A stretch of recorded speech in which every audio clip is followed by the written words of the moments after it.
iba meron. Hello sir, good morning. Good morning po. Sir, sandali ah. Okay. Pakain niyo. Good morning po. O yan. Sir, tell us about your Cocoong. Sir, ako po si Mr. Elmer Marbello ng Buwak Marinduque. Ako po ang nag-invento ng Cocoong. Yung Cocoong po is lasang bagoong alamang, pero walang bagoong alamang. It is made from sapal ng nyog na pinaglasa ko po siyang almost identical sa bagoong alamang.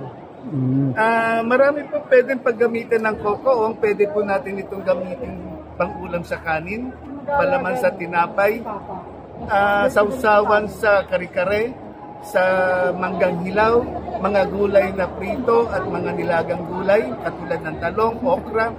Pwede rin po itong ilagay sa pasta at marami pa pong ibang pwedeng paggamitan. So parang the same din na gamit ng bagoong. Kung ano po ang gamit ng bagoong, siya rin po ang pwedeng paggamitan ng Cocoong. Ang pinagkaiba lang ito ay gawa sa coconut. Wala po siyang alamang at saka po siya gawa sa coconut. Yun. Tell us sir, mga pricing. Ang regular po natin is 165.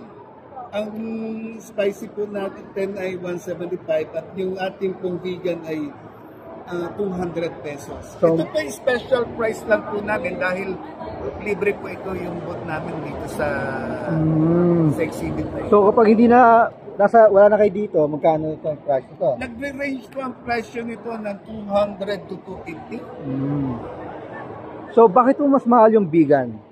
Ano Yung po reason? process ng pag-extract ng seaweeds kasi ang ginamit na pang-flavor. So mas matagal po yung process niya. Kaya ito pong regular, ang ginamit po natin dito ay patis. Okay.